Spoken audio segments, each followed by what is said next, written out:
fan favorite of ours, James. Oh, Greg, how are you doing, my friend? I'm very well, thanks. How are you doing? I'm good, man. It's good to see you here, and congratulations on the deluxe vinyl re-release of Altered State. Cheers. I always think of the album as like the underloved, underrated album from the band of their whole history, and I know it was a lot has been talked about it. I thought at the time it came out, it was really ahead of the curve of the scene a little bit, and I love the idea of the vinyl. I love the deluxe. I love the instrumental. There's a lot of things to unpack here, but what are your thoughts? You just heard some of mine. I always feel like this is like a little overlooked album from the band. I think because of the singer changes and things like that. But well, it's a really terrific album. Oh, well, thank you. And but yeah, it is the odd one out of our records because, as you just mentioned, that we had Ash O'Hara on vocals, which gave it a very different flavour. But yeah, I mean, it's crazy to think that it's been like over 7 years since it came out.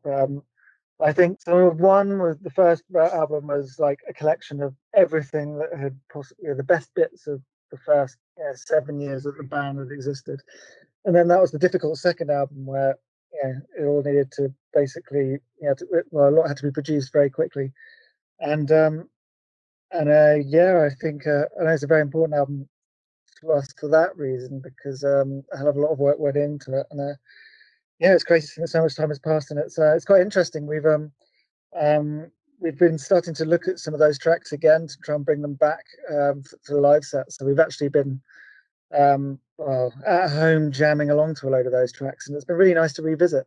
And and yeah, the vinyl, I'm stoked to see it. I haven't seen it yet, so I hope it turns out as well as the marketing says it will.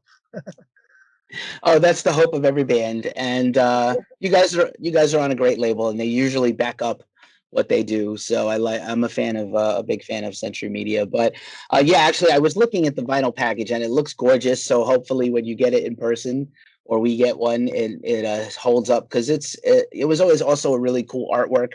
So it's great to see these new kind of a new take on things and the vinyl interpretation and shirts and things that I don't think it's cool to see this like just like kind of a throwback again. Mm, totally. Yeah, man. Right? Styles change, designers change. Obviously, Sonder is a completely different animal than this album or all your other albums for, like I said, just a bunch of different reasons. But I love, the band has never been afraid to try concepts from the earliest time. So I love this really overarching concept of Altered State. And I loved it at the time. I was super high on it. I remember writing a review for another site in the early Ghost Cult days when I was working for still a variety of things. And yeah, I remember that was like super exciting to me. I was like, oh, this is like a modern progressive metal Pink Floyd, tech metal Pink Floyd in a way. Like I love this just, beautiful, really well thought out musically, lyrically, conceptually, everything.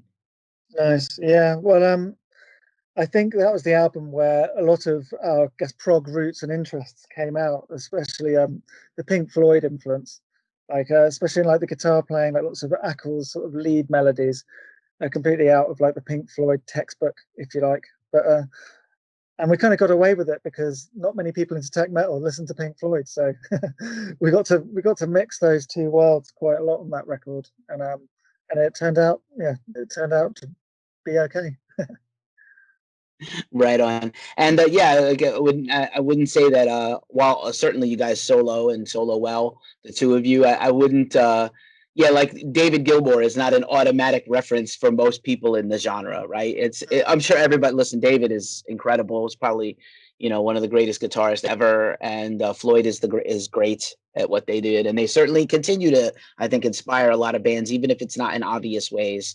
But yeah, you wouldn't automatically think of like, oh, this is going to be like our Comfortably Numb. Yeah.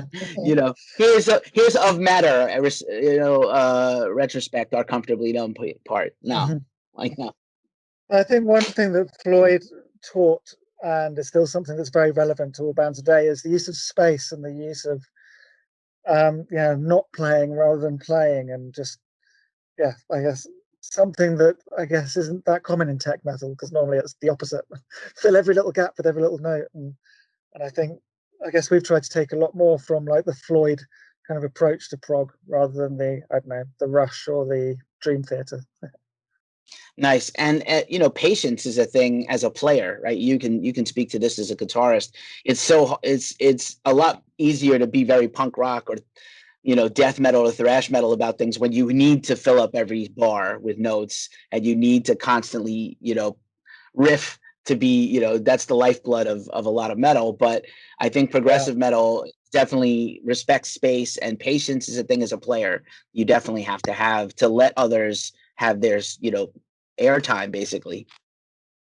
Yeah, I think a big part of it as well is just using as many tools as you can to do different things. And as you say, like if you're playing a death metal band, I guess you're kind of regimented to what you have to do. It has to be pummeling and it has to be fast. It has to be technical. It doesn't have to be technical, but quite often it is, and that's fine. But I think with kind of progressive metal, in order for it to be progressive, it's got to keep changing and evolving and be different. And to be able to do that, you have to experiment with lots of different things. And you have to take into account dynamics and space and layering, um, tones. So I guess the more variation you can think of, and the more different ways you can think of doing it, the more scope you have to write something that's going to surprise and be a bit different, I think. Right on. And then, sort of owing to the fact, like we said offline before we started here, that you were revisiting some of the tracks and jamming them out at home, have you sort of rediscovered anything about your playing it? Because 6 years in the life of any guitar player could be a lifetime in a lot of ways.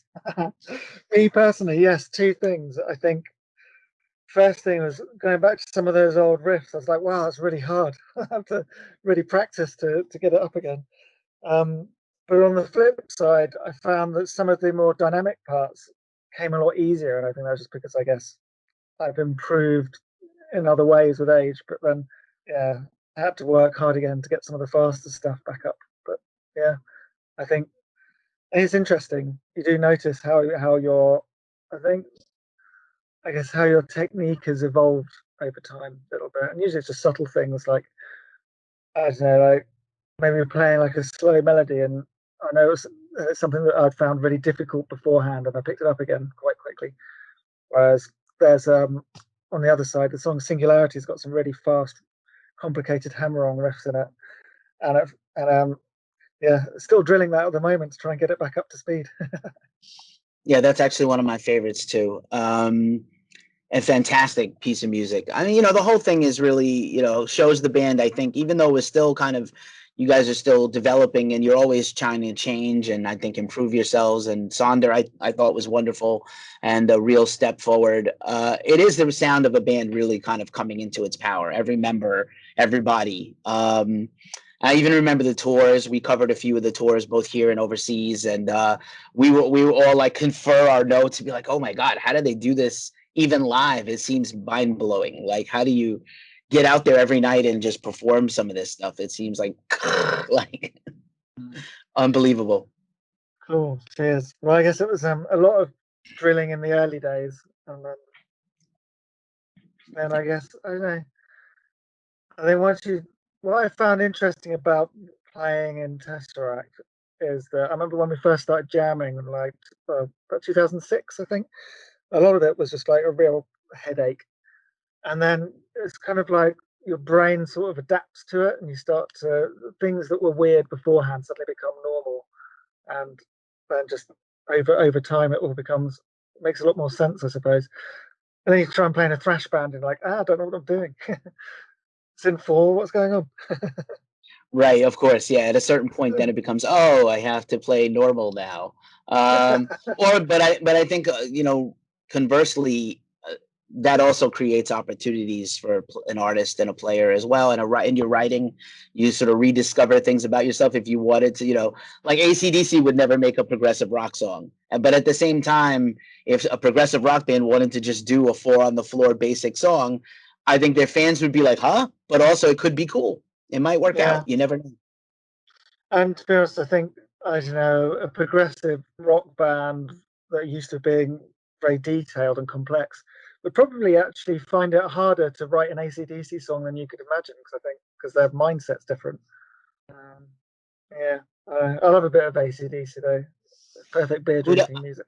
Yeah, exactly. I'm super pumped for this new record, and I miss Malcolm Mm, a lot. And I that's one of the few bands I never saw. I never saw AC/DC. It's like the mm. one of those handful of bands that just escaped my bucket list in my lifetime. And it's like, Same oh here. man, like Malcolm's my favorite, man. It's like, and he's gone, and it's like, oh shit. And I love the Bond era. I actually have interviewed some of those guys in the past, like Mark Evans, who's not in the band anymore, but he was in the Bond era. We talked a lot about the Bond stuff. So cool stuff, Amazing. man. Cool stuff. Good stuff. We need your AC. You know, for every Tesseract, you need an AC/DC also. You need like just beer music, just good time, sex, drugs, and rock and roll stuff. And then you get Yeah, Tesseract to sort of make you philosophize and think and change your DNA a little bit musically and otherwise. So yeah, we need and I don't know. I think when it comes to like the progressive like world, though, I think we're probably the more beer band than lots of the other really technical ones. Like, I guess in terms of what we do, I guess getting a head around what's happening can be a bit more complicated, but you can still play it after a few beers. Whereas I wouldn't want to, I don't know, play Necrophagist after a few beers. right. I remember seeing Necrophagist, and there was no time for beer because you Yeah. were just like, my jaw was on the floor, and I definitely couldn't hold a beer at that point. I was air guitaring at the very most, and Yeah. yeah, that's another one. I miss that band too.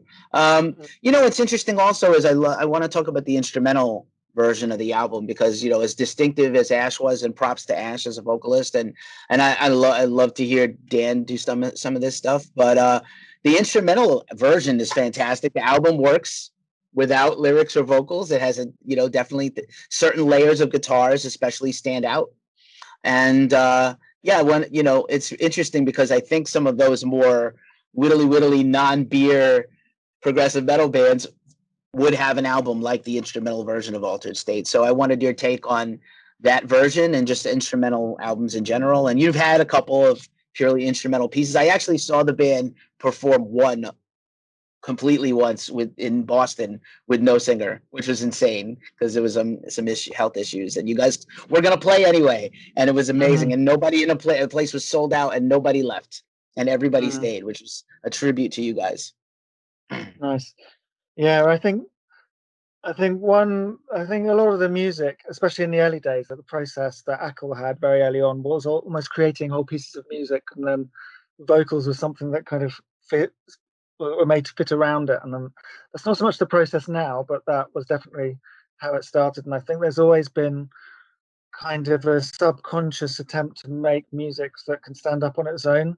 It's not necessarily busy or overcomplicated, but there's enough interesting stuff going on that it works. And I think that's definitely something in the earlier material that was that always consciously happened.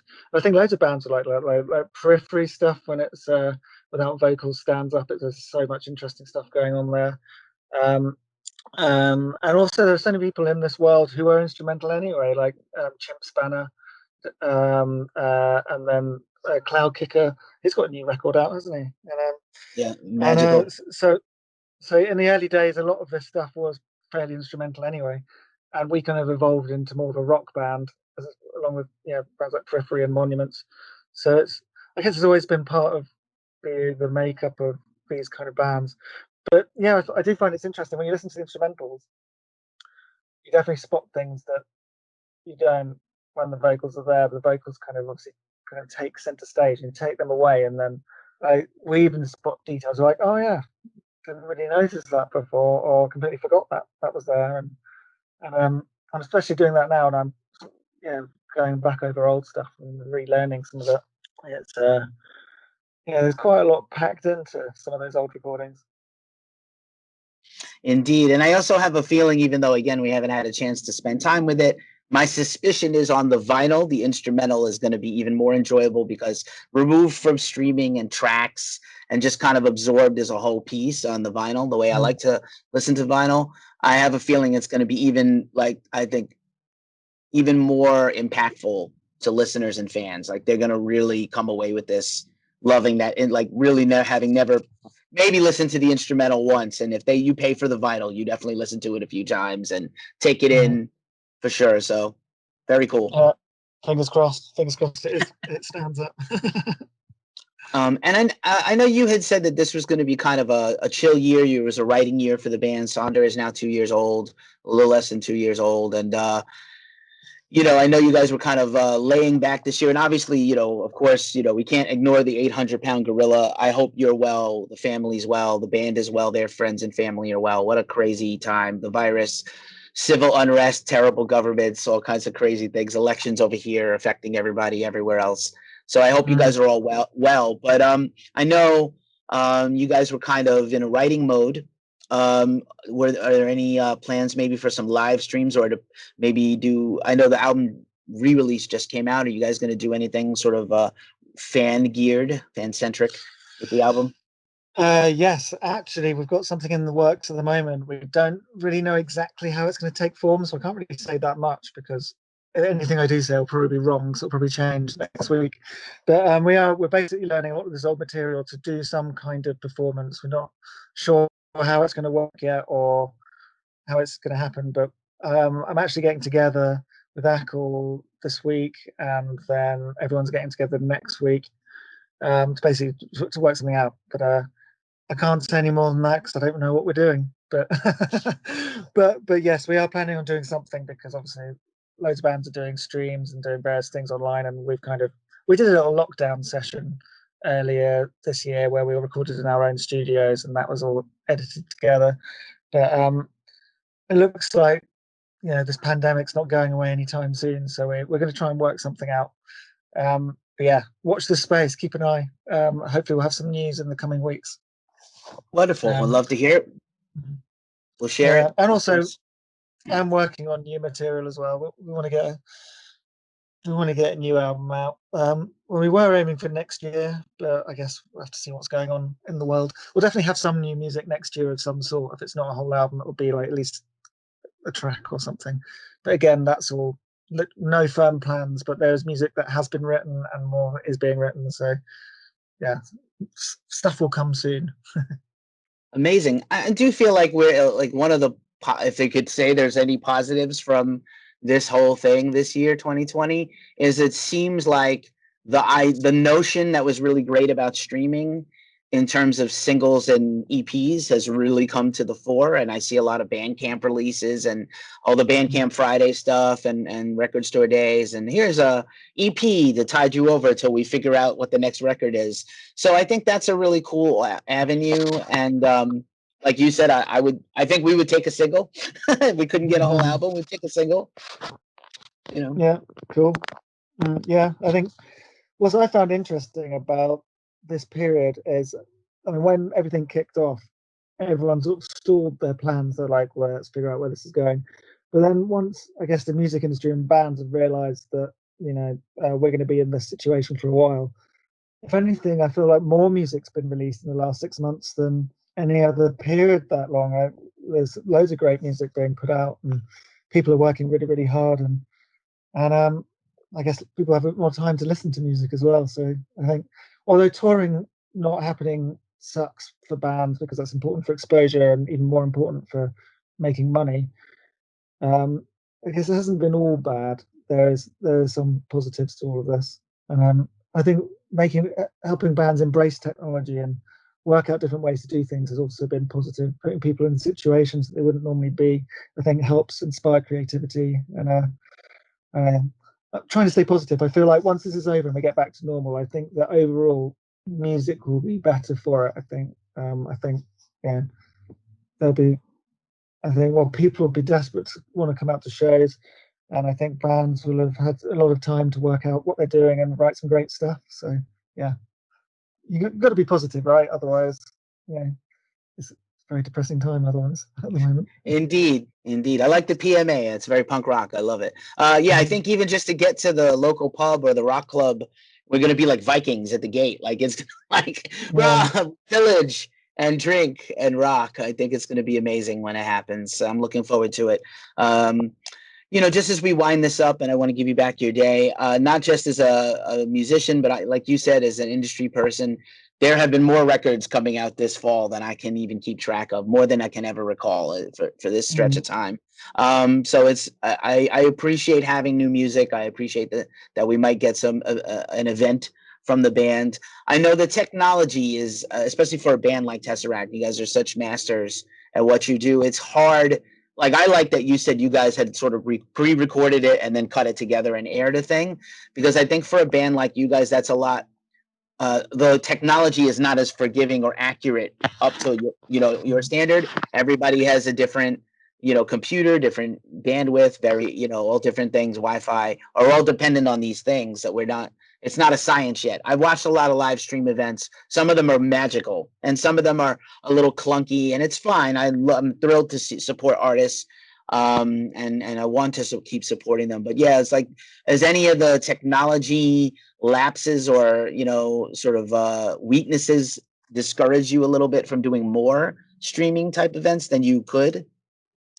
No, well, I think the difference this time around is hopefully we can all get into the same room so we can actually play together. Whereas the last one we did was when we had a very strict lockdown and we couldn't basically go out unless it's for essential things. So we all had to do it at home anyway. So we kind of recorded a session by having the drums laid down first, and then I think Ackle put down some guitars, and then Moss put bass, and I put my guitars, and basically just built it up. And just had our one strict rule that you had to play it from the start to the end without stopping. Like, no edits. Although I'm sure we probably cheated at some point, but I think for the most part we kept it. Yeah, we kept it authentic, I think. And then Dan did the vocals on top, and it actually came out kind of cool. Some of the tracks actually sounded heavier than the record, I think, which was quite nice. But yeah, so I think if we are to do another one, we'll try and do it properly if we can all get in the same room together. But yeah, fingers crossed we can actually work this out. I hope so, my friend. I hope so.